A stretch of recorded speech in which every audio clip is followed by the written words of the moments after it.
spectacle vous a régalé.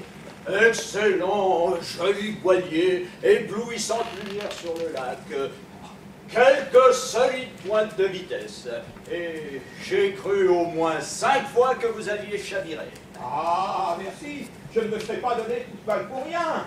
Et comment réussissez-vous ça? Quoi? À coucher ma voile sur les flots ou à rétablir ma coque?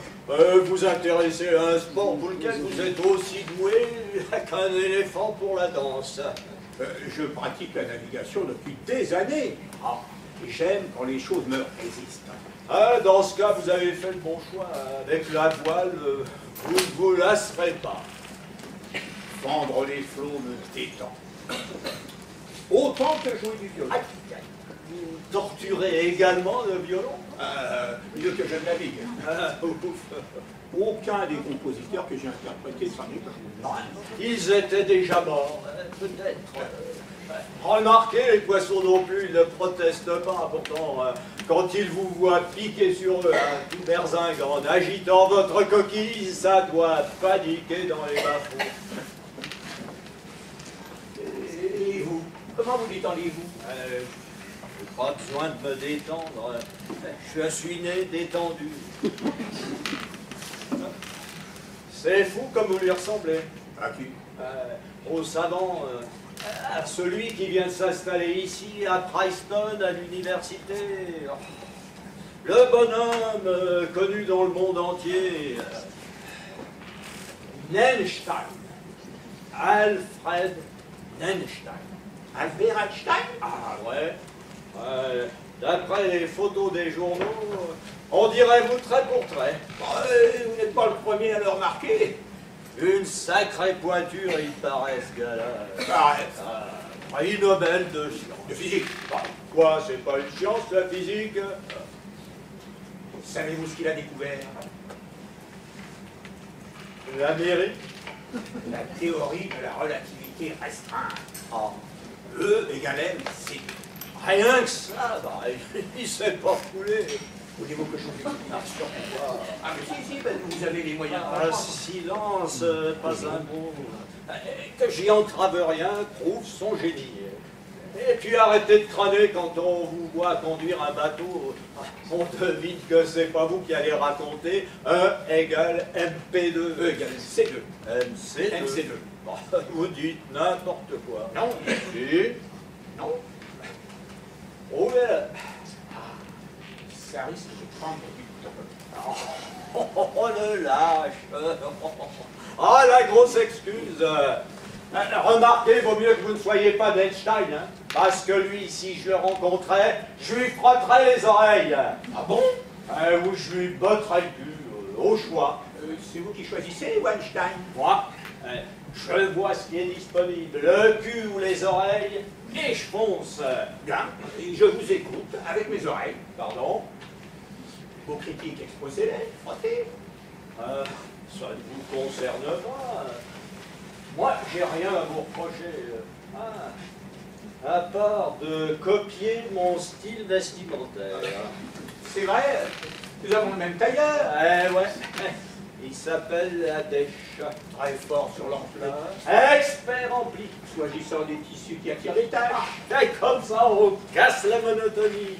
On change d'aspect sans changer de vêtements. Vous portez pas de chaussettes. Oh, jamais. Le gros orteil finit toujours par les percer. Ton voilier, tu l'as piqué à qui? Voyez-vous, envie que je vous embarque faire un tour? Bref, je déteste l'eau. Oh, désolé que les lacs du New Jersey ne soient pas remplis de pierre. Pendant nous pourrions. Non! Je ne sais pas nager. Pas besoin de savoir nager. Avec toi là-bas, si. Oh, la tronche. Dingue la ressemblance avec Einstein. Vraiment dément. Des yeux de cocker. Les cheveux en pétard. Pareil. 55 ans qu'on me répète ça. Hein? C'est vous? Bon, désolé, moi qui jacassais comme si vous étiez une cloche. Frottez-moi les oreilles. si, je vous en prie, frottez-moi les oreilles. Vous aviez des reproches à m'adresser. Vous ne rentrez pas? Oh, je prends mon temps. Personne ne vous attend. Et Ah, mal marié? marié, tout simplement. 2 fois. J'aime bien répéter mes erreurs. Une manie. Jusqu'à 7 ans, je redisais toutes mes phrases. Bon. Ça m'est resté. Ça m'est resté. Je ne digère pas vos discours contre les militaires, les armes, la guerre. Ah, voilà. Vous me reprochez mon pacifisme. Vous n'avez pas le droit. Parce que vous luisez du cerveau, on boit vos paroles. Comment pouvez-vous encourager les lâches, les déserteurs, les objecteurs de conscience? Ah, franchement, vous ne montrez pas votre intelligence en assaisonnant les vrais patriotes. Mais le patriotisme est une maladie infantile. La varicelle de l'humanité. Vous daubez contre les militaires qui nous défendent au péril de leur vie. L'individu qui prend plaisir à marcher en rang sur les accents d'une musique épouvantable tombe sous mon mépris. C'est par erreur qu'il a été doté d'un vaste cerveau. L'épine dorsale, il suffisait amplement. Les hommes ne doivent pas assassiner les hommes. À la guerre, on ne tue pas pour tuer, mais pour ne pas mourir. Et soldats se bat à votre place. Donnant. Moi, je pense à sa place. Moi, je vois, seul contre tous, à part, au-dessus de la mêlée. Mais pardon. Pour appartenir à une communauté de moutons, il faut être un mouton. Les soldats sont des héros. L'héroïsme sur commande, l'héroïsme sous contrainte, quelle farce. J'avais un fils, c'est dit. Il est mort. À la guerre. Il avait 21 ans. En 1918, à la fin. Lorsque certains rentraient déjà. Il était toujours en retard, ce couillon. Condoléances. Ah, tu parles. Condoléances. Un bon comprenance pour se protéger du vide. Ah, comme la croix au cimetière militaire. La petite croix qu'on plante au-dessus d'un immense trou.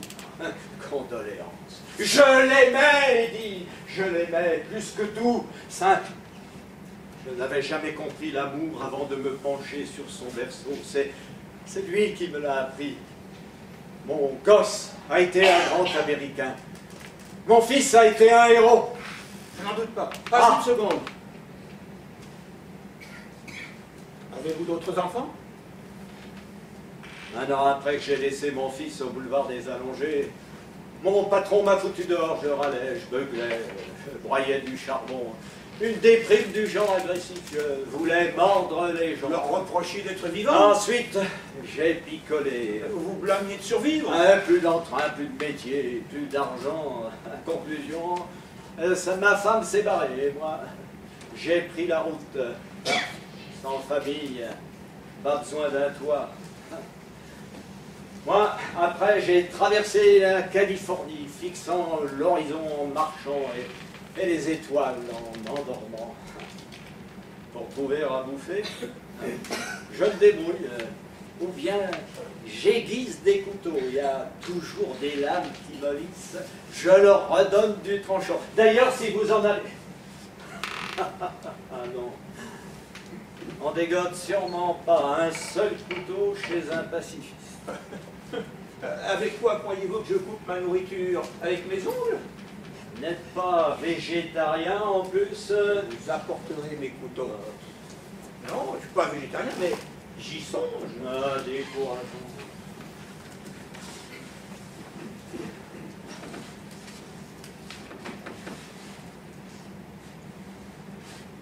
Dans votre cas comme dans le mien, les meilleurs mots pour parler de la guerre seraient les larmes. Je ne veux plus qu'il y ait de guerre. Quelle originalité. Je ne veux plus qu'il y ait de guerre. Un enfant. Un enfant de 6 ans. Hein. Oh, 6 ans et demi peut-être, quelle naïveté. Un robinet d'eau bénite. Aimez-vous la guerre? Me demander si j'aime la guerre, c'est aussi stupide que me demander si j'aime la mort. Moi, monsieur, je n'ai pas décroché le prix Nobel, même pas le prix Nobel de la Manche ou de l'affûtage des canifs. Alors, j'évite les questions idiotes. La guerre, elle se pointera. Nous ne pourrons pas y échapper, comme la mort. Faux. La guerre n'est pas le seul moyen de résoudre les conflits. Je lui préfère la négociation, l'élévation morale. Or, depuis des siècles, on confie l'éducation du peuple à des militaires. Mais si, lisez les manuels d'histoire. Ils exploitent le territoire, le royaume, la nation. Ils encensent des empereurs stratèges, des généraux tacticiens, ces monstres qui abandonnent des milliers de dépouilles derrière eux. On énumère les victoires en chantant, alors que ces victoires seront chaque fois la défaite de l'homme. Votre fils a obéi à l'État. Quelle est pourtant la fonction de l'État? Sa tâche consiste à protéger l'individu, à lui offrir la possibilité de se réaliser par son art, son métier, sa famille. Pour moi, l'État se met hors la loi quand il nous contraint à une préparation militaire.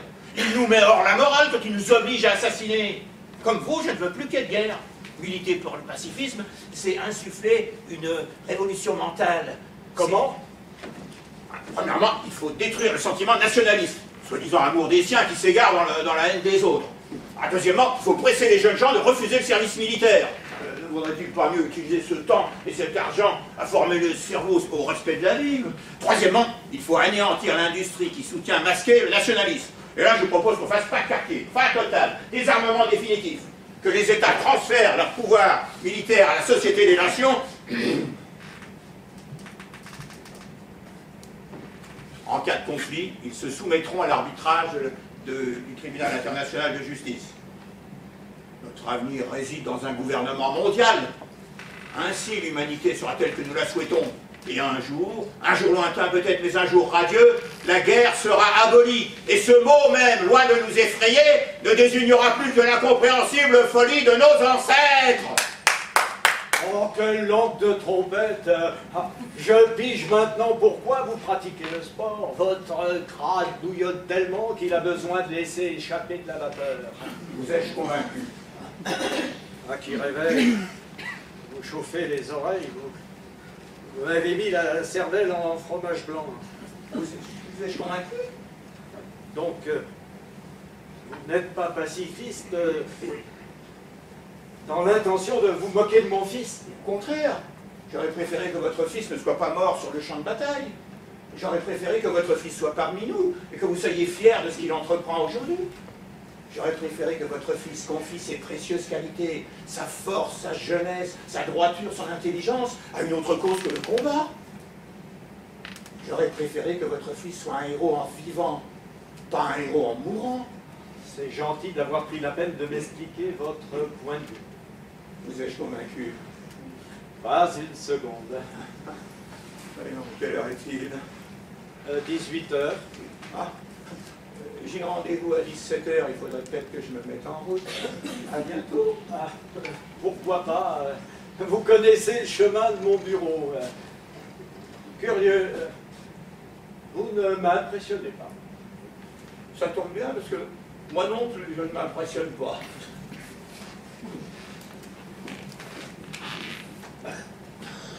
Alors, qu'est-ce qu'il vous a dit? Bonsoir. Oui, bonsoir, oui. Ça vous écorche la bouche, la politesse? Qu'est-ce qu'il vous a raconté? Je t'emmerde. Vous auriez intérêt à vous montrer un peu plus coopératif. Sinon, FBI, agent spécial au Nil. punaise, vous foutriez la couille à Al Capone. Oui, alors hop, venez ici, là.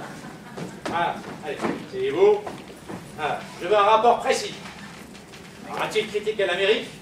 A-t-il prononcé des propos communistes?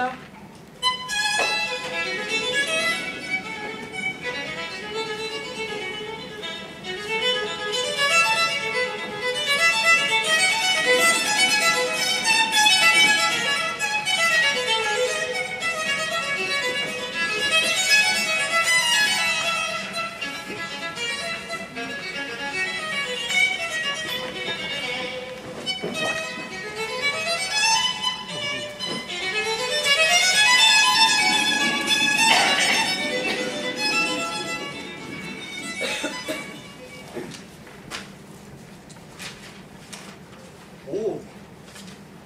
En Allemagne, ils ont brûlé vos livres en place publique? Oh, il jouit de cet honneur. Ah.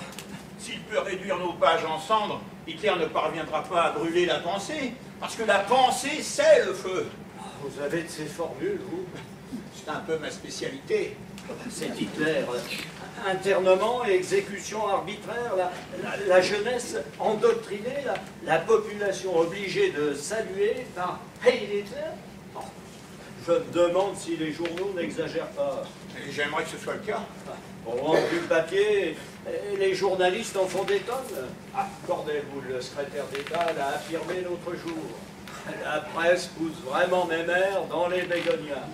Ça l'arrangerait? Ça vous arrangerait? Ça m'arrangerait aussi. Les actes immondes nous choquent tant que nous préférons nous écrier c'est faux. À les nier, nous nous sentons meilleurs. Nous nous forgeons une vertu bon marché. Oh, bien vu. Quand j'avais 10 ans, un camarade m'a expliqué comment on fabriquait les enfants. Le zizi du monsieur dans la fente de la dame et ensuite il fait pipi. Ce qu'il m'a raconté m'a paru si extravagant que j'ai refusé de le croire et que j'ai conclu, de toute façon, je connais mon père et ma mère, ils n'essaieraient même pas une saloperie pareille. Excusez-moi, je vous ennuie avec mes bêtises. Il y a une seule qualité qui doit se montrer absolue dans ce monde où tout s'avère relatif, c'est l'humour. J'apprécie votre humour. Mais non, les journaux ne dramatisent pas. Hitler, chancelier d'Allemagne, accomplit ce qu'il a annoncé, la guerre et l'extermination de certaines populations. En face d'Hitler et de ses bataillons nazis, je ne voudrais pas être un juif allemand. Bah, exactement ce que je suis. Ou plutôt ce que j'étais. J'ai acquis la nationalité suisse. Et juif, on peut se débarrasser de ça. À ma naissance, sur mes papiers d'identité, il était inscrit « citoyen allemand de confession juive ». Ça m'amusait. Je me demandais s'il existait un type d'incroyance qui permettait de cesser d'être juif. Alors, c'est quoi être juif? C'est un destin. Ça forge le caractère, ça colle à la peau de la pensée, ça oriente l'intelligence, ça garnit la mémoire. Dès qu'on se rend compte qu'on est juif, il est déjà trop tard. Ah, comme les scouts, juif un jour, juif toujours. Juif interdit de travail, juif détroussé, juif arrêté. Vous avez bien fait de mettre un océan entre Hitler et vous. Ici, dans le New Jersey, vous ne craignez rien. Ah ben, je me suis enfui à temps, certes. Un lâche ponctuel. Tenez, devinez ce que c'est.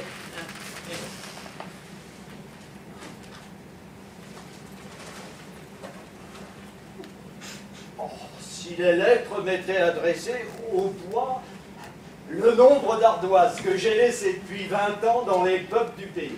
Devinez. Élie pour la pudeur qui vous demande de raser votre moustache. Non. Des messages de femmes qui vous admirent. Ah ben, je ne suis ni auteur ni chanteur, et je crains que les équations mathématiques ne se révèlent guère sexy.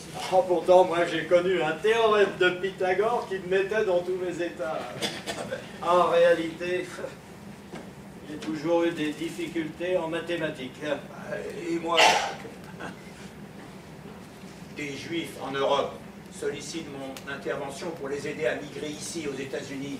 Voici la correspondance d'une semaine. Pourquoi ont-ils besoin de vous? Le gouvernement américain multiplie les obstacles.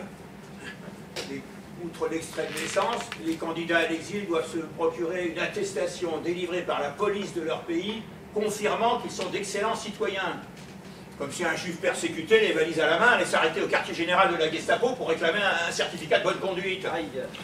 Les nazis se contentent d'inscrire communistes ou sympathisants communistes afin que leur requête soit rejetée. Le président Roosevelt craint davantage les communistes que les fascistes. Oh, il a raison, non?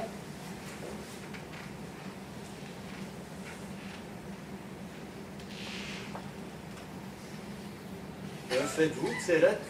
Je les distribue. Nous trouvons des industriels qui fournissent du travail ou assument la charge financière des réfugiés. Comme je n'ai ni dollars ni poste à offrir, j'écris des attestations en faveur d'artistes, d'enseignants, de scientifiques juifs. Non. Le gouvernement américain a imposé des quotas. Que tous les malheureux viennent ici ne constitue pas une solution. Ah, exact. Ce n'est pas l'Amérique qui doit résoudre ce problème, c'est l'humanité. Oh, l'humanité, rien que ça. Quand vous la rencontrerez, donnez-lui mon bonjour. Ça risque d'être difficile. On ne la voit plus guère ces derniers temps. Avez-vous de ces nouvelles? Que serait Hollywood sans les Juifs? Une plage de retraités où n'apparaîtrait qu'une seule star, la souris Mickey? Je peux? Vous en prenez.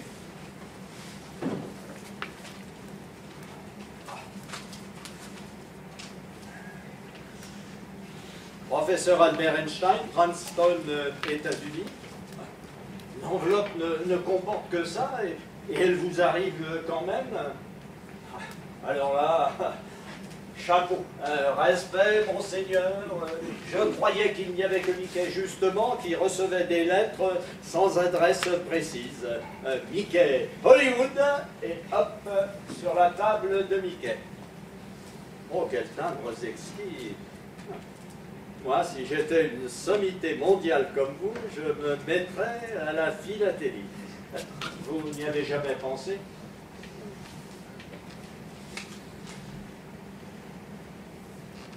Bien.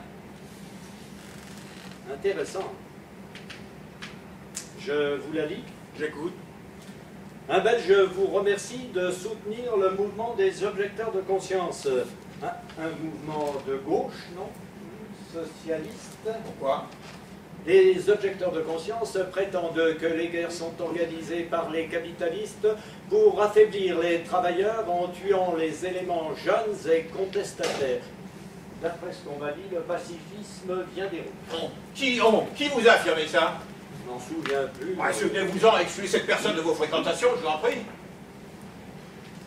Ce Belge vous implore d'aider des jeunes objecteurs. Je refuse. Pardon? Il y a quelque temps, il était encore possible d'envisager combattre le militarisme en Europe par la résistance individuelle. Aujourd'hui, face à l'Allemagne qui prépare la guerre, il ne faut pas se leurrer, la liberté est en danger. La Belgique est un trop petit pays. Ah oui, sur un rocher, je crois. Mais non, ça, c'est Monaco. Le royaume de Belgique n'a pas de frontières naturelles. L'Allemagne l'attaquera. Je vous le déclare sans détour. En tant que citoyen belge, aujourd'hui, je ne déclinerai pas le service militaire. Je l'accepterai. C'est vous qui déclarez ça? Vous me choquez. Vous qui n'êtes pas pacifiste? Pas besoin d'adhérer au pacifisme pour noter que vous trahissez vos principes. Non, je mets mes principes de côté, en attendant de pouvoir les reprendre, quand le refus du service militaire incarnera à nouveau un moyen de lutte efficace au service du progrès humain. Je ne serai pas pacifiste envers et contre tout. Ah, pratique votre étagère à principe. Non, pas pratique, pragmatique. Vous en rangez sur cette étagère? Oui, les principes scientifiques. Dans tous les domaines, les principes n'ont aucun sens indépendamment de leurs conséquences. L'expérience doit en vérifier la justesse. Ici, en l'occurrence, mes principes conduisent à une conséquence que je ne saurais admettre. Le triomphe des nazis. Donc, j'abandonne mes principes. Et hop, vous vous arrangez. Vous jouez les vertueux pendant des années, et puis ensuite, sans prévenir, vous baissez votre culotte. Si aujourd'hui, Belges, Français, Hollandais, Polonais, Hongrois, vous vous opposez de manière absolue à la guerre, en refusant les armes, le service militaire, la mobilisation, vous favorisez les nazis allemands. En vous montrant radical, vous travaillez à la victoire du plus fort. Et alors, rien de nouveau. Il y a toujours eu des nations plus armées, plus teigneuses, plus vicieuses que d'autres. C'est pour cela que chaque nation, même pépère, se contraint à entretenir un système de défense. Teniez-vous au pacifisme parce que vous n'aviez pas pipé ça? L'Allemagne d'aujourd'hui ne se comporte pas en nation comme les autres. Infestée par le national-socialisme, elle ambitionne la mort de la démocratie. Elle instaure le parti unique, elle traque les juifs, elle s'attaque aux libertés élémentaires. En se préparant à l'affronter, il s'agit de défendre une conception de la civilisation. L'humanité est en péril. Et vous devriez jubiler, je reçois vos positions. Les positions m'attristent tellement que je ne parviens pas à me réjouir que vous vous y rangez. Dans ma victoire, je ne vois que votre défaite. Ah, je vais rentrer. Vous êtes veuf et vous ne filez pas au foyer plus vite que lorsque vous aviez encore madame? Pauvre Elsa. Pas d'autres femmes depuis? Ah, quand même.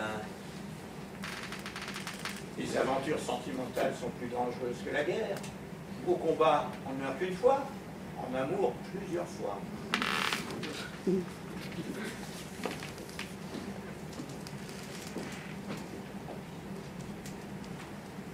Alors, il y a encore un sultan d'Amérique? Non, il est aux anges d'habiter ici. Il souhaiterait même que davantage de gens puissent profiter de l'Amérique. Qui? Des juifs persécutés en Europe. Nous sommes au courant. Il se décarcasse pour les aider. Il travaille autant à ça qu'à ses équations. Ah, c'est une perte de temps, là. Hein. Parce que dans le dossier d'un candidat à l'immigration, une recommandation d'Einstein produit plutôt un effet négatif. Pourquoi? Nous savons qui il est. Et quoi? Bon, vous m'avez écouté, là, vous l'avez poussé dans ses retranchements. Ouais. Je lui ai servi vos arguments. Les objecteurs de conscience socialiste, l'Amérique qui doit se méfier des immigrants bolcheviques. Alors? Il m'a écouté. Et? Il m'a écouté. Il se méfie. De moi? Ah, de tout le monde. C'est un menteur professionnel. Je vous déçois, non? Je ne fais pas un mouchard convenable. Prenez quelqu'un d'autre. Vous essayez de contourner vos devoirs d'Américain? Si votre fils mort au combat entendait ça. Bon, pensez-vous que vos contacts avec lui ont perdu en qualité? Non, ça me gêne. Je n'ai rien contre M. Einstein, je le connais bien. Oui, ben alors, rappelez-vous, hein. Parce que pendant qu'il sollicite notre nationalité, il nous blâme. L'individu dissimule des intentions néfastes. Et lesquels? Contaminer les États-Unis, leur inoculer le virus communiste. C'est un traître au service des Rouges. Vous le savez ou vous le craignez? Nous enquêtons pour le prouver. D'accord, vous possédez la conclusion? Ensuite, vous cherchez les arguments. Vous raisonnez comme un tambour, vous. Parce que d'après vous, pourquoi s'agit-il autant là pour faire venir ses amis ici? Ça dépasse. Leur judéité masque leur nature de bolchevique. Larguez-moi. Rendez-moi ma liberté. Non, hors de question. Les jours qui viennent vont être particulièrement intéressants. Alors ouvrez vos oreilles, parce que les événements vont obliger le lièvre à sortir du bois. Que se passe-t-il?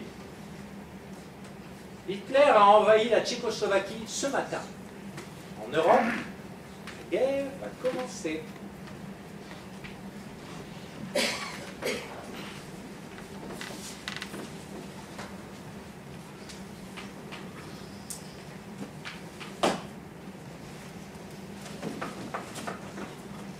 Attention! Attention! Mais ce n'est pas possible. Attention, faites gaffe! Vous allez finir dans l'eau si... Relevez! Bon Dieu, relevez! Allez à droite! Oh, putain, il s'est renversé! Oh. Vous savez nager? Oh, Monsieur Einstein, répondez! Vous savez nager? Oh. Oh. Qu'est-ce qui vous arrive, Monsieur Einstein? Oh, oh là là! Oh, oh, oh putain! Oh. Il s'est assommé! Oh! Réveillez-vous! Oh, Monsieur Einstein! Vous êtes dans l'eau, vous allez nourrir les poissons si vous ne rejoignez pas la rive! Oh merde! Je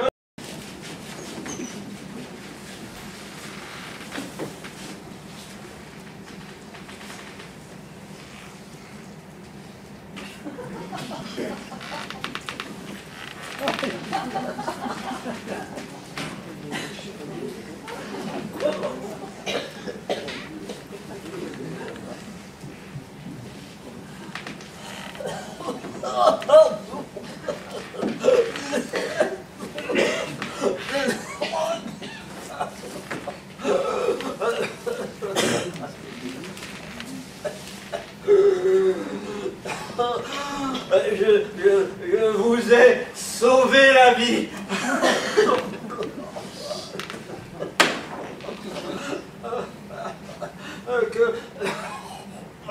Que vous est-il arrivé? Rien?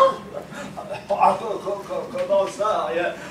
D'abord, vous conduisez votre bateau plus mal qu'une poule au volant d'une décapotable. Et ensuite, lorsque vous avez été éjecté, vous êtes resté inerte. Ah oui? Le choc, vous avez reçu un coup, l'eau froide.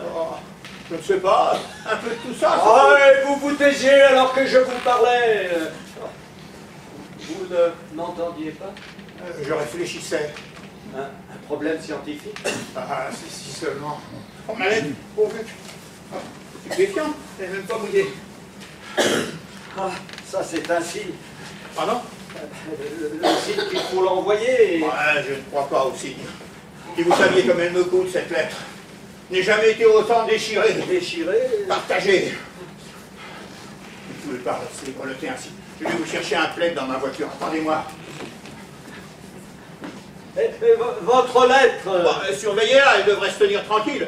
Mais si un intrus approche, sortez les crocs et aboyez.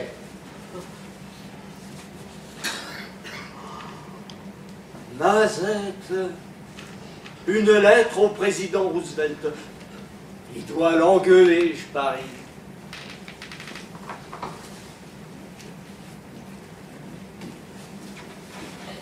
Oh, concentrez-vous. Hier, il s'est passé un va-et-vient suspect chez Einstein. Et il a reçu énormément de savants étrangers avec lesquels il a passé des heures en conciliabule. Il n'est pas dans son assiette, selon moi, tout à l'heure. Il a tenté de boire le bouillon. Se suicider, lui, non, enfin c'est impossible. Vous l'auriez vu balancer son tout bateau contre le plongeoir et puis se figer dans la flotte sans bouger un cil. Vous penseriez pareil. C'est pas son genre. Vous avez vu comme je l'ai sauvé? Non, ouais, vous avez coulé. C'est lui qui vous a sorti la tête des flots et qui vous a ramené à la nage sur son dos. Bon, de quoi vous a-t-il parlé? Une lettre qu'il venait d'écrire et qui lui coûtait beaucoup. Alors, si on pouvait mettre la main dessus. Ah, sûr! Bon, à qui est-elle adressée? Bon, il me l'a pas dit. Vous savez rien. Bon, il arrive, je décampe. Tâchez de savoir le contenu de cette lettre. Voilà.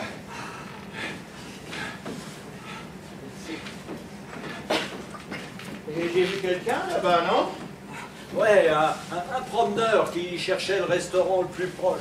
Oh, une sale gueule, je ne voudrais pas être la saucisse qu'il va bouffer. La situation m'inquiète. Oh, trop. Ah, vous noircissez tout. En mars, vous pensiez qu'il y avait la guerre parce que l'Allemagne avait envahi la Tchécoslovaquie. Nous sommes en août. Que s'est-il passé? Rien. L'Angleterre, la France, la Russie, les États-Unis n'ont pas moufté. Une honte. Mais il n'y aura pas de guerre. Il y aura la guerre. Même si la France, l'Angleterre, la Russie, les États-Unis n'en veulent pas, l'Allemagne, elle, y est résolue. Ce n'est plus qu'une question de semaines, voire 2 jours. Je hais cette guerre, mais nous devons la gagner. Vous vous rendez compte? L'uranium va pouvoir être converti en une nouvelle forme d'énergie. Il est devenu possible d'envisager une réaction nucléaire en chaîne dans une grande quantité d'uranium. Ça permettra de générer beaucoup d'énergie et un très grand nombre d'éléments de type radium. Oh, dites-moi la même chose en chinois, parce que là, j'ai perdu ma boussole. On va pouvoir construire une bombe nucléaire. La bombe la plus puissante et la plus meurtrière qui ait jamais existé. Son pouvoir destructeur passera des millions de fois celui des explosifs ordinaires. Une seule de ces bombes suffira à anéantir New York. Oh nom de Dieu! Et c'est dans ma lettre. Ah, là? Là, ouais. Ah. Quand va-t-elle exploser? Bientôt. Bientôt, c'est quand? Je ne sais pas, 6 mois, 1 an, 2 ans peut-être. Ah bon? Pas avant? Le temps qu'elle soit au point.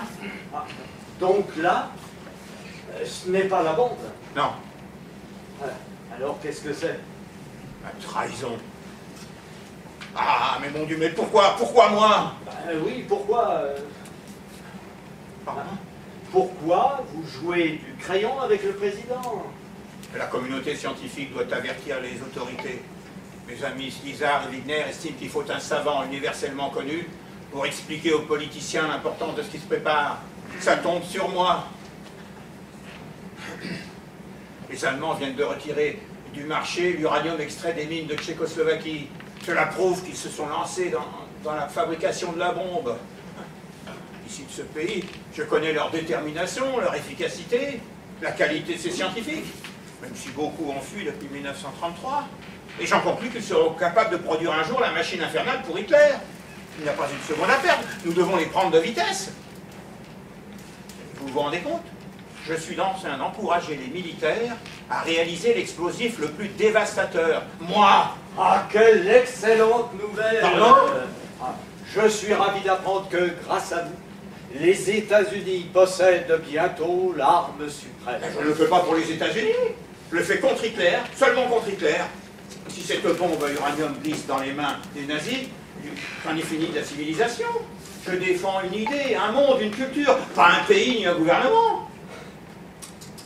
Vous êtes un ami des États-Unis. Mieux, un patriote. J'espère que vous recevrez bientôt vos papiers de naturalisation. Je saisis maintenant pourquoi tantôt j'ai bravé le danger en allant vous repêcher. J'ai fait mieux que mon devoir. J'ai sauvé le héros qui sauvera l'Amérique. Bon, maintenant, il faut absolument que je m'enfile une bière. Toute cette flotte malsaine, ça va brouiller les boyaux.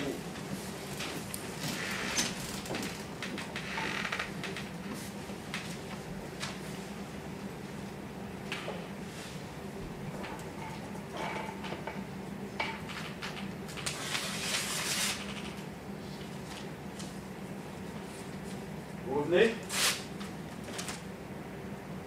Oui, oui.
Qu'est-ce que vous faites? Rien. Ah, ben, je ne suis pas bon au cas aujourd'hui. Tant mieux. Ma fainéantise n'atteint le pic du plaisir que si les autres travaillent. Bienvenue sous mon toit. Merci. Je ne m'enlace pas tant d'étoiles. Deux choses sont infinies. L'univers et la bêtise humaine. Et encore, pour l'univers, ce n'est pas de certitude absolue. Regarde comme la lune est grosse. Énorme. J'ai jamais vu ça. Ouais, je dois avouer que je ne suis pas mécontent de moi. Ah, c'est vous qui... Ouais, Félicitations. je vous la cède à $10. 10 $. Une lune aussi majestueuse. Un prix qui ne se discute même pas. Ah. Ah, vous agissez en seigneur, vous, parce que, franchement, ma lune, je vous l'aurais bradée à $5. Non, vous conduisez en prince. Une berge sublime, un lac à perte de vue, l'écume argentée des vagues, et une lune. Ouais, rare que je la réussisse si bien. Et ce bruit discret, enveloppant, comment ça s'appelle-t-il déjà? Les grillons, ma chorale. Félicitations. Ah, permettez, cadeau de la maison. Ah. Merci pour eux.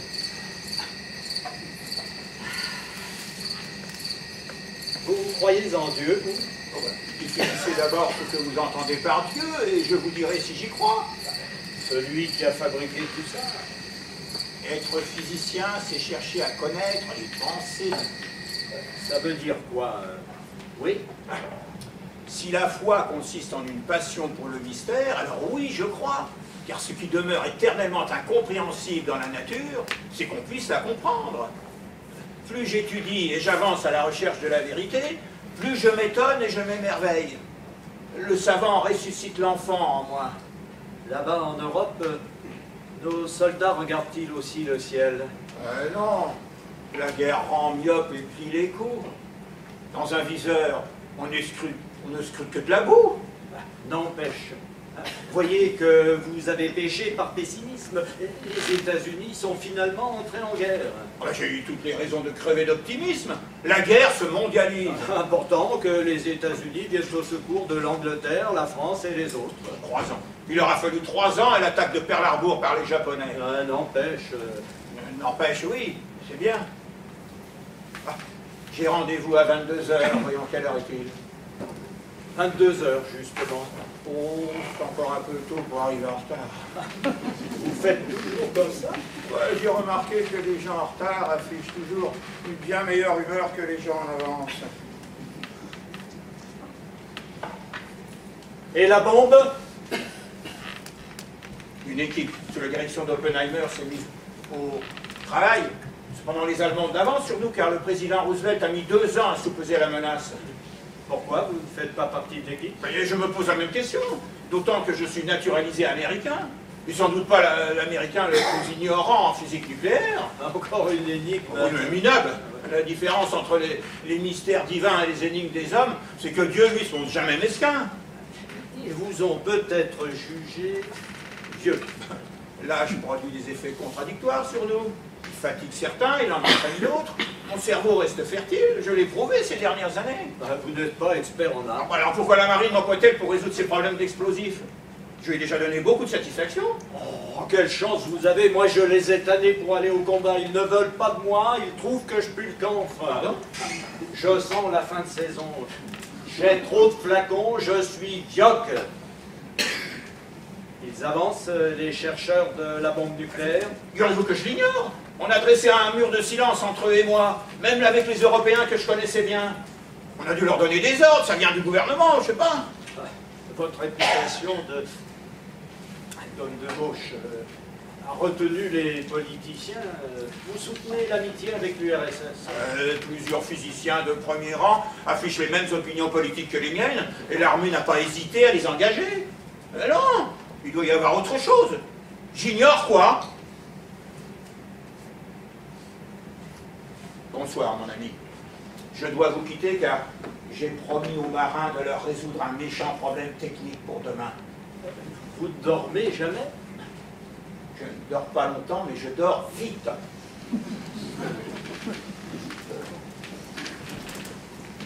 A-t-il des informations? Zéro. Il se plaint que personne ne communique avec lui. Impeccable, c'est excellent. Il rouspète et il ne capte pas pourquoi il a été écarté du projet. Pense-t-il que les Allemands sont avancés? Il espère que non. Vous êtes certain? Oh, certain. Vous avez pu interdire pour moi pour que je rentre dans l'armée? Je crève de moisir ici sans servir. C'est en nous rapportant les bavardages d'Einstein que vous êtes le plus utile au pays. Pourquoi vous en méfiez-vous autant? Bon. Je n'ai pas à vous fournir d'explications. Ah ouais?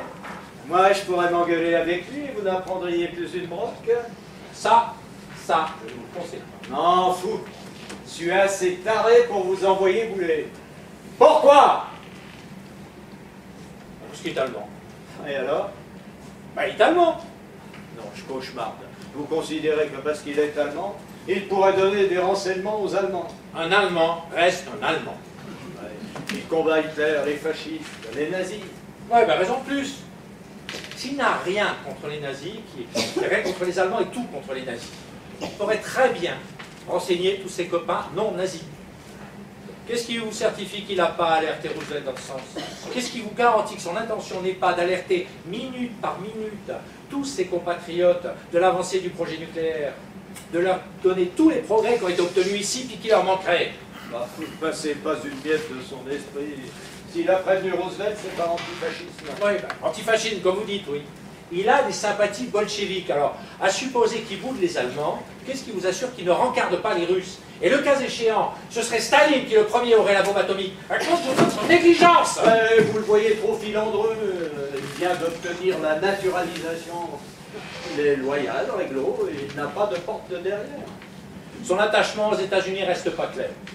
Jamais il n'a clamé son amour pour notre pays. Enfin, s'il espionnait, il l'aurait braillé, son boniment patriotique, et il l'aurait agité, son petit drapeau. Alors décidément, il vous a ensorcelé. Hein. Non, nous sommes souvent en bisbille. Mais le bonhomme, je l'apprécie. Je le respecte. Je le comprends. Vous le comprenez? Vous cernez Albert Einstein, une sommité planétaire qui a révolutionné les sciences et la façon de penser. Mais pour qui vous prenez-vous? D'accord, je ne suis qu'un misérable personne. Taisez-vous, vous n'êtes même pas assez important pour jouer les modestes. Écoutez, moi, je le confesse sans aucune honte, je ne comprends rien à ce Bosch. Mais alors, parmi tous ces mystères, celui que je perçois le moins, c'est pourquoi il perd son temps à discuter avec quelqu'un comme vous. Allez, bonsoir.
Je vois pas. Ah, quand même, allez, mon Dieu, prends un coup. Allez. Si je vois pas maintenant, je boirai jamais. Allez. À Hiroshima, yahoo! À Hiroshima, maintenant, il est certain que les Japonais vont se rendre. Alors, tiens. Hein? Des fous, déjà. Ah, des fous. Leur pilote, il préférait se faire exploser plutôt que de rater une cible.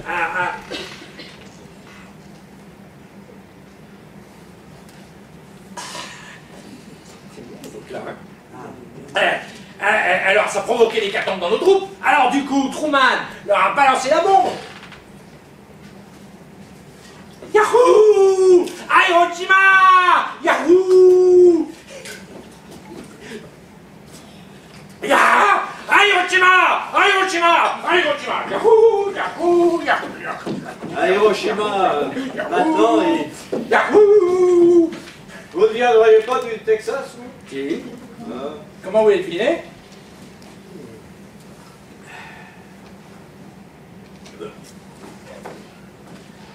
À Hiroshima!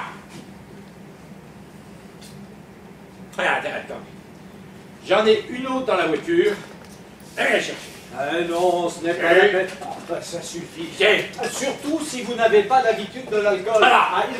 J'ai confisqué un témoin que j'interrogeais, et c'est dans la malle de ma voiture. Attendez-moi ici! Vous êtes au courant? Nous vivons un jour historique. Bien sûr que c'est un jour qui marquera l'histoire, s'il y a encore une histoire. Fin de la Seconde Guerre mondiale. Je ne sais pas comment se déroulera la Troisième Guerre mondiale. En revanche, je suis certain qu'il n'y aura pas foule pour commenter la quatrième. L'Amérique a gagné la guerre, mais l'humanité a perdu la paix. Quelle trahison! Nous préparions la bombe contre les Allemands, et voilà que ce Truman la balance sur les Japonais. Nos ennemis. Roosevelt n'aurait jamais fait ça. Roosevelt se serait contenté d'une démonstration de puissance, en plein désert, sans victime, pour refroidir les Japonais.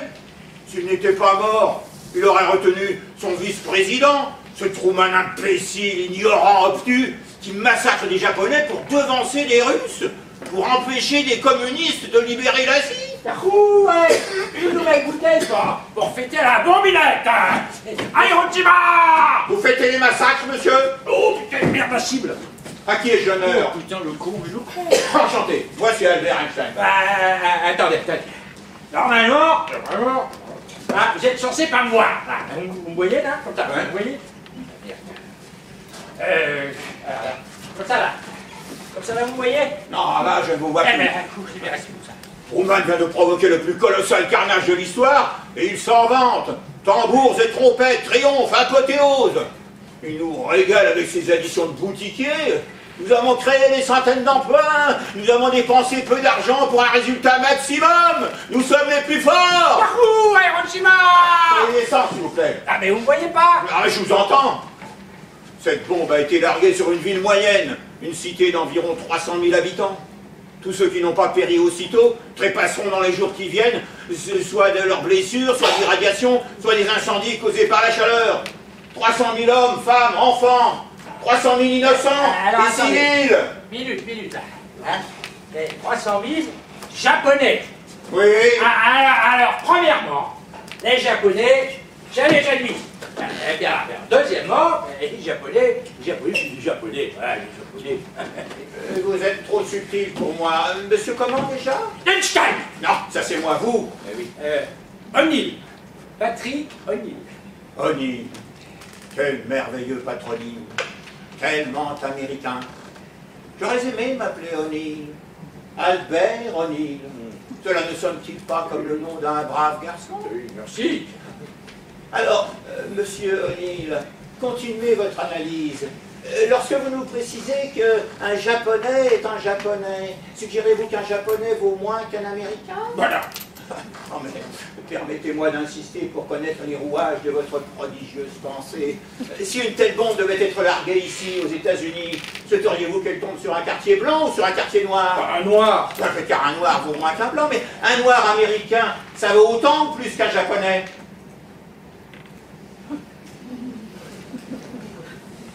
Ah oui, difficile, je sais. Dès qu'on envisage que les hommes ne s'équivalent pas, on entre dans des considérations qui échappent aux esprits frustes. Précisez, monsieur O'Neill, un Japonais, un noir américain? Un noir américain vaut plus. Oh, monsieur là raisonne admirablement ce que vous nous confiez là, si typique d'une mentalité avancée. Alors donc, nous conclurons au final qu'un blanc américain coûte 4 noirs américains, et que 4 noirs américains valent 8 japonais. 16 japonais, 32, 66, 112. Ah oui, vous avez raison, 112. Génial le génie. Moi, je vais dire quelque chose, Stein. C'est pas rouge. C'est pas rouge. Stein, c'est pas rouge. Bon, allez, le professeur Einstein n'a pas le temps de balancer avec vous. C'est un as. Il se taise par pitié. Je vais vous raccompagner à votre voiture, d'accord? Mais je voudrais juste lui demander de... Non. Si, j'ai besoin. Monsieur Einstein, merci pour la bombe. Pardon? La bombe. Et c'est grâce à vous. Non, mais quoi, Tiens, mon vieux, bois un coup avant de reprendre la route. Et voilà. Ça serait trop. Ça serait... Ah non, c'est...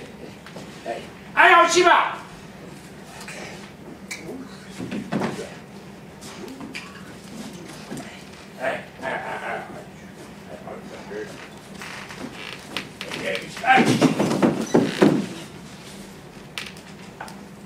coma éthylique parfait. Je ne pouvais pas laisser conduire sa voiture dans cet état. Qui est-ce? Un Américain moyen. Enfin, j'avais compris, mais son métier? Représentant de commerce, ils le sont tous. Représentant de commerce. Il tiendrait mieux l'alcool. S'il a voulu dire avec son merci, monsieur Einstein, pour la bombe atomique, j'ai eu l'impression qu'il croyait que j'avais fabriqué la bombe. Ah oui. Ah oui, c'est crétin. Oh, c'est crétin, donc ça n'a pas d'importance. Mais la crétinerie a beaucoup d'importance, car elle recèle de fortes chances d'être répétée, crue, jusqu'à devenir banale et passer pour une vérité. Plus facile de désintégrer un atome qu'un préjugé. Impossible qu'il suppose que c'est grâce à vos travaux Que quoi? qu'on a pu créer la bombe.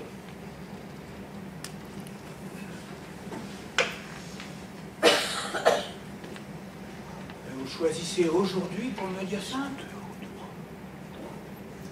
Insensé. Monsieur Einstein, vous y êtes pour quelque chose? Mais non! Je me reproche une chose, c'est d'avoir écrit à Roosevelt, car j'ignorais que les Allemands étaient aussi avancés que je le croyais. Si j'avais su que les nazis échouaient à fabriquer la bombe atomique, je n'aurais pas levé le petit doigt. J'ignorais qu'Hitler avait découragé ses scientifiques en condamnant la recherche nucléaire, cette invention juive basée sur une théorie juive. Votre théorie? Mais non! Je n'ai ni inventé ni inspiré la bombe atomique. Mes équations ne visaient pas l'apocalypse. Mes investigations restaient théoriques, des travaux de physique fondamentale, je spéculais Un Français, Becquerel, a découvert la radioactivité en 1896. Mais c'est moi qui ai eu l'intuition qu'il y avait de l'énergie tapie dans la matière. La science n'a pas d'auteur aujourd'hui. Elle avance seule. Elle nous utilise pour formuler ses équations. Si le soir où vous avez conçu votre théorie, quelqu'un vous avait annoncé la bombe d'Hiroshima, vous seriez-vous abstenu? Quelle question? Quelle réponse? Franchement, si c'était à refaire, Oui, si c'était à faire. je serais plombier. Vous plaisantez. Être ou ne pas être Einstein. Si c'était à refaire, j'agirais identiquement. Yakou!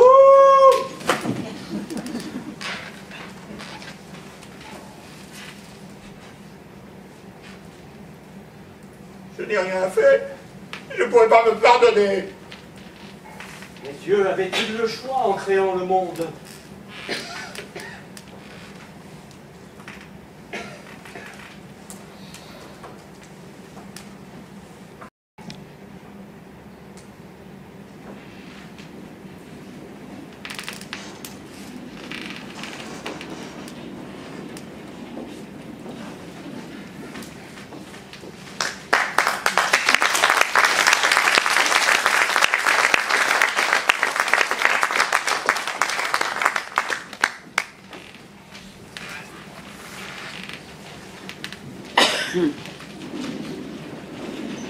Ouais, bah maintenant c'est certain. Les Russes ont la bombe atomique. Ils l'ont fait exploser dans le désert exprès pour nous narguer. Ouais, j'ai lu ça. Les cafards se sont infiltrés partout en Amérique. Ah ouais, nous en avons la preuve. Comment croyez-vous que les bolcheviks ont pu fabriquer la bombe? En nous volant les plans. Est-ce possible? Vous savez, on peut multiplier les précautions, augmenter les murs, augmenter le nombre de gardiens, monter des enceintes. Personne n'empêchera un scientifique de communiquer des équations et des formules. Non, et puis il y a les femmes. Pardon? Les services secrets russes n'hésitent pas à envoyer des belles femmes pour séduire des hommes importants et pour leur soutirer des confidences. Et ils en ont envoyé beaucoup au docteur Einstein, qui n'a pas seulement la tête dans les étoiles, lui il a aussi un peu de temps en temps sur l'oreiller. Hein. Oh merde! On a tout faux, vous et moi. Peut-être espionné. Ah, espion. Vous les accusez de traîtrise? Vous savez, c'est facile d'arriver à la traîtrise. Il suffit d'avoir des bons sentiments. Prenez votre Einstein, par exemple. Il a tellement pesté après les explosions d'Hiroshima et de Nagasaki, il voulait retirer la bombe aux États-Unis, il l'a confié à une force supranationale, un machin là, du genre les Nations Unies. Et bien quand on s'agite comme ça, il n'y a qu'un pas hein, pour transmettre des secrets de fabrication aux Russes. Vous avez des preuves ou vous le savez? Nous avons des pistes. Alors Einstein subit une surveillance maximum. Alors on surveille tout, son courrier, ses poubelles, ses amis, ses coups de fil. Il n'y a aucun détail qui soit laissé de côté. Et quand nous serons prêts, lynchage, procès, expulsion, prison, nous verrons. Un lynchage raffiné pour prix Nobel.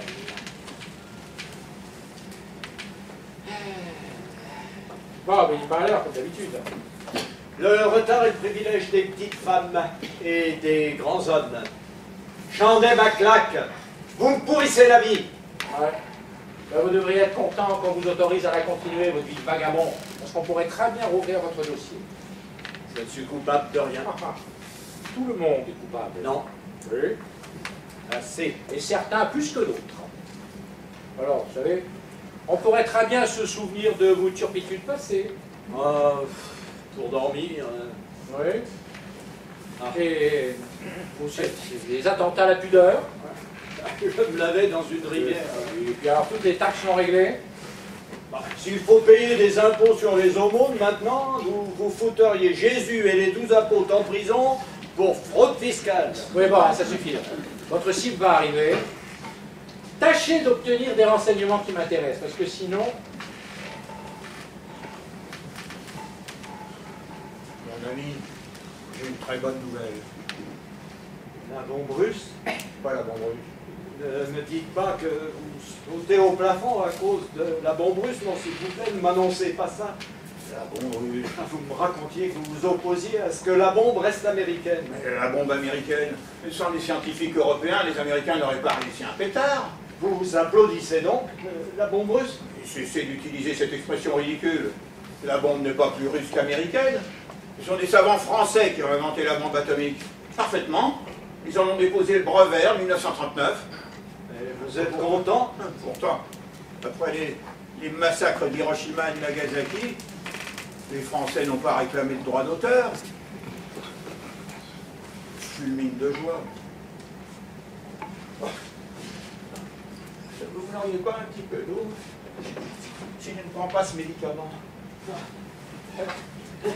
Ça va là? Avec de la bière, votre pilule? Ouais. Oh, des problèmes de digestion, on connaît ça. Moi aussi, j'ai une riche vie intérieure.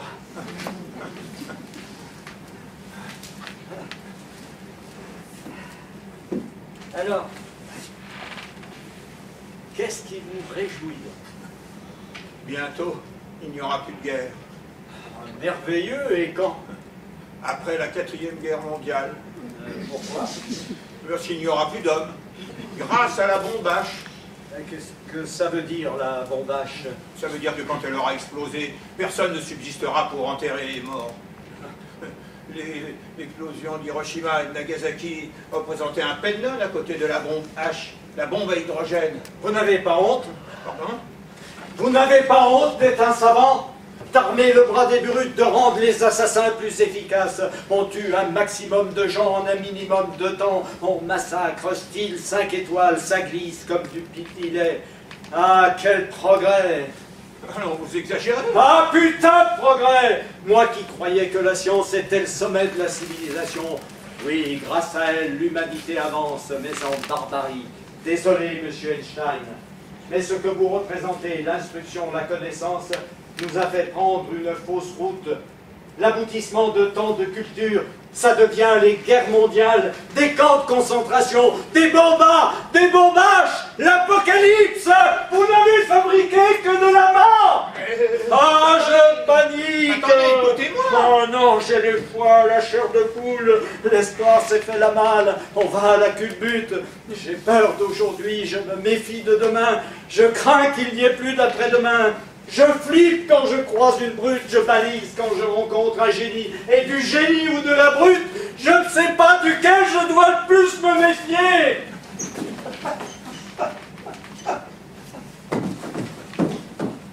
Monsieur Einstein, Monsieur Einstein, oh, ne vous plantez pas là, face de rat. Ouais, allez chercher un médecin. Parlez-lui, vite. secouez-le là. Je vais chercher du secours. Et empêchez-le de s'endormir. Ah, voilà. Ah, Monsieur Einstein, restez avec moi. On est allé chercher un médecin et une ambulance.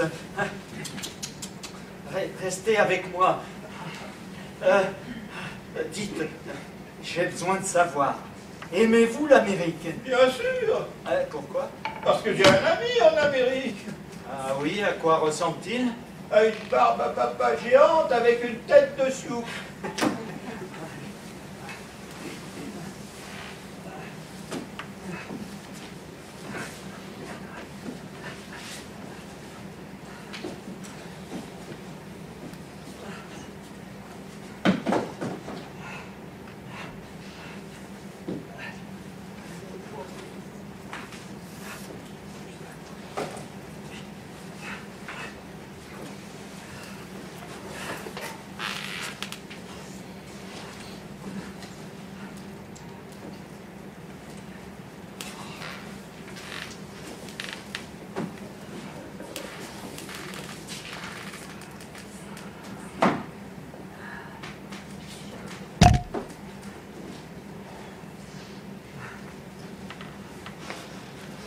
Qu'est-ce qui vous réjouit en moi, à part mon physique éblouissant? Il est parfois dur d'aimer les hommes. Avec vous, c'est facile. Et pourquoi? Comme nous ne sommes d'accord sur rien, nous avons toujours beaucoup de choses à nous dire. Les hommes se passionnent pour des objectifs dérisoires, richesse, pouvoir, luxe, gloire. Pas vous. Je suis libre. Pas du tout. Vous vous êtes enfermé dans vos souvenirs en consacrant votre existence au fils disparu, à un deuil monumental, spectaculaire. Vous me bouleversez. Par comparaison, je me sens misérable. Non, vous êtes admirable. Admirable, moi? Cela reste relatif. L'immense savant cache un père minuscule et un mari infinitésimal. J'ai trahi leur confiance. J'ai 2 enfants génétiquement malades, l'une morte et l'autre à l'asile, et un fils brillant, Hans Albert, qui enseigne l'ingénierie hydraulique à Berkeley et que je fréquente encore moins que mes collègues. J'ai peur d'avoir plus de cerveau que de cœur. Non. Vous aimez l'humanité. Je la rêve. Est-ce que je l'aime? J'aime tout le monde, mais ai-je jamais précisément aimé quelqu'un?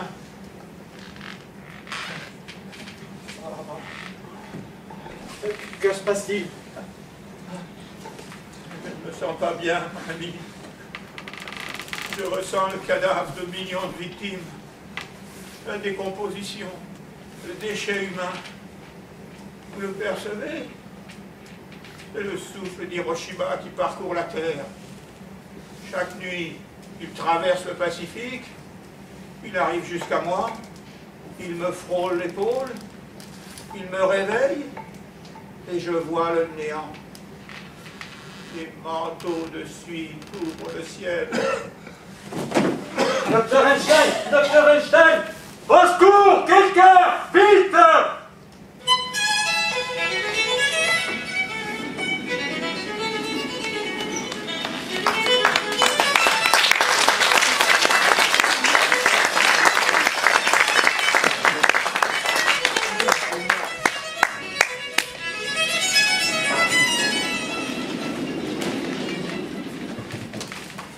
Je vous dis qu'il va me rejoindre.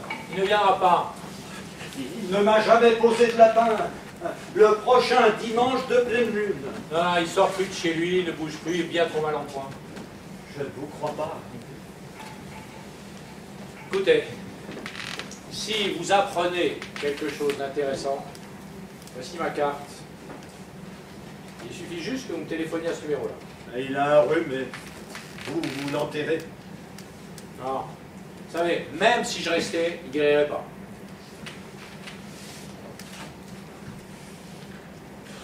On pensait que Hoover allait déclencher les hostilités contre lui. Il allait l'expulser des États-Unis ou déclencher une cabale. Bon. Souvent on en avait parlé à l'agence, hein, mais Hoover n'a pas osé. Alors on a refermé le dossier Einstein. Tout mon travail n'a servi à rien. Prenez ma carte.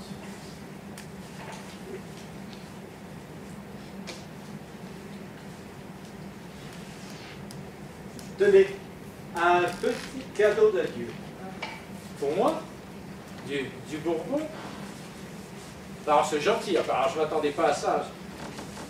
Ah ben écoutez, merci, merci. J'ai rien compris à ce gauche. Ah, normal, vous ne pouvez pas entraver quelque chose de nouveau, puisque vous possédez les questions avant même de vous poser les réponses. Pas vous? Ah non, moi j'ai les questions sur les réponses. Et lui? Il se pose des questions que personne ne s'est jamais posées et parfois il y trouve des réponses. Voilà ce qui distingue un génie de deux bouseux comme nous. Toujours pas compris. Einstein représente l'idéaliste. Et vous, l'idéologue. Et moi, le réaliste. Et qui gagne? Sûrement pas le réaliste, puisque je reste une merde sur un tas de fumée. Alors, selon moi, Einstein bénéficiait d'une protection. De qui? Bon, de sa notoriété. Comme il était mondialement connu, eh ben, on l'a laissé déblatérer contre la guerre, voilà, défendre les juifs, les noirs, les communistes. Non. Vous savez très bien que votre dossier était vide. Ouais, bon, allez, merci pour le Bourbon, ça me fera un souvenir. Tu parles, j'ai pissé dedans. Et c'est tout ce que ça vous fait? Vous surveillez un génie pendant des années et vous restez encore plus bas de plafond. Vous êtes con comme un balai. Marche à couille. Quand on songe qu'Einstein se bat pour des gens pareils, hein, pour assurer la paix à des nuisibles, des Hoover, des O'Neill, des McCarthy, il a tout faux, Einstein, il a tout faux. La bombe, faut la placer à la maternité, sous le berceau des crétins. Eh ben quoi? Vous engueulez les poissons? Ah vous, c'est vous. Vous n'allez pas encore me prendre pour un clochard qui ressemble à Einstein? Oh, vous me soulagez. On m'avait dit que vous n'alliez pas bien. Qui on? Des gens en ville. Félicité, on avait raison. J'ai eu de meilleurs moments. Vous avez pu conduire jusqu'ici? Hélène Ducasse, mon assistante, m'attend dans la voiture. Vous êtes venu pour moi? Et j'avais juré que nous nous retrouverions à la prochaine pleine lune. Vous les réussissez si bien, les pleines lunes. Comment s'annonce-t-elle ce soir?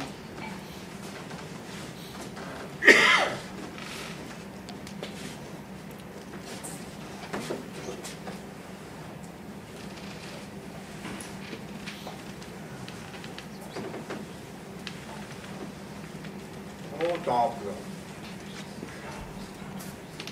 Parce qu'il est impossible de connaître toutes les connaissances de ses actes, le sage se limite à la stricte contemplation. Oh, oh. Je disais ça à ma femme quand je voulais ne rien foutre à la maison. Dommage. Vous me la prenez trop tard pour que je puisse m'en servir. Oh, vous êtes surpassé. Somptueux. Cela frôle le chef-d'œuvre. Oh, cela représente au moins une lune à $15. Oh non, laissez-moi vous l'offrir. J'insiste, vous en aurez plus besoin que moi.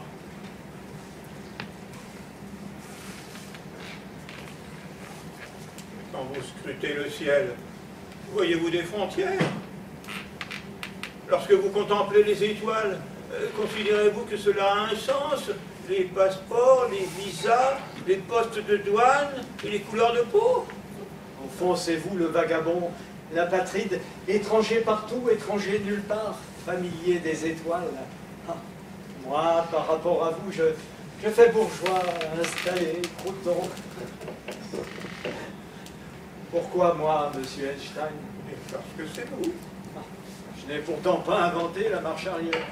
Je ne sais pas si ce que j'ai inventé me rend plus fréquentable. Vous avez le cœur bon. Je vous sais incapable d'aucune trahison. Je me doute bien que les agents du FBI ont dû vous tourmenter parfois. D'ailleurs, pour cet inconvénient, pardonnez-moi. Vous allez me manquer. Vous aussi. Merveilleux, n'est-ce pas? Horrible. Pas du tout. Ce manque couronnera notre amitié. Au départ d'un proche, il ne faut pas pleurer de chagrin, mais de joie. Plutôt que regretter ce qui n'est plus, il faut se réjouir de ce qui a été. Dr. Einstein! Oui. Ah, allons bon, il faut que je me dépêche. Quelle heure est-il? Prenez votre temps. Prenez votre temps.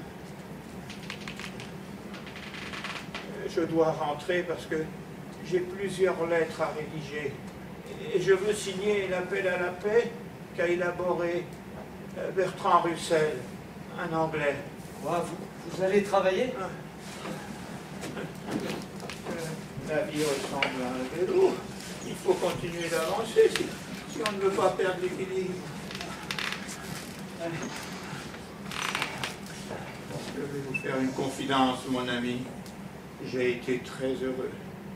Ben oui, je ne sais pas comment j'y suis arrivé, en menant tant de batailles intellectuelles, en recevant tant d'insultes, en traversant 2 guerres mondiales et 2 mariages. Mais c'est un fait, une réalité ravissante, étrange. J'ai été insolemment heureux. Adieu. Je vais beaucoup souffrir, Dr. Einstein, parce que vous ne serez plus là. Et je serai là. Quoi? Regardez le ciel. Je serai là. Où? Dans le vide, entre les étoiles. Tout ce vide, ce sera moi. Je vous ferai signe, comme ça. Dr. Einstein! Dr. Einstein! J'arrive!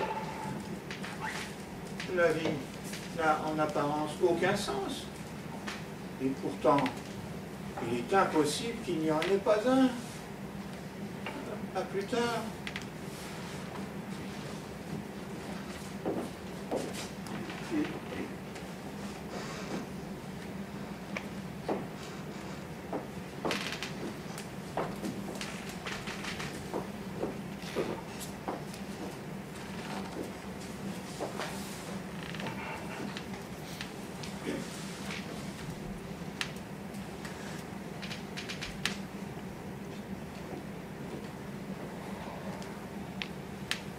Quoi?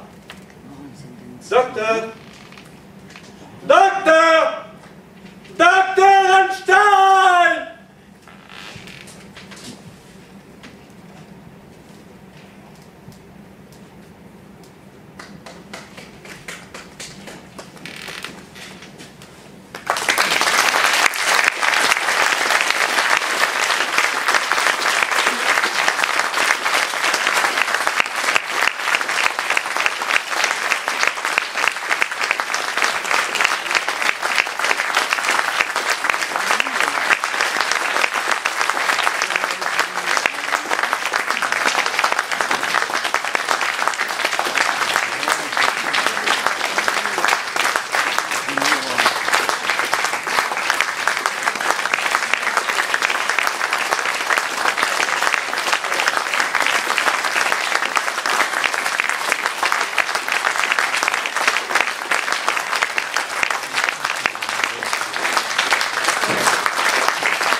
Mesdames et messieurs, merci.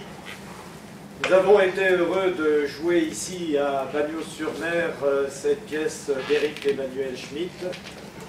Nous tenons à remercier la mairie de cette ville et nous sommes honorés de la présence de Monsieur le maire ce soir et tenons à remercier plus particulièrement Monsieur Olivier Capeille, en charge de la culture, et Madame Laffut, qui nous a permis, avec beaucoup de gentillesse, à ce que cette pièce puisse être montée ici.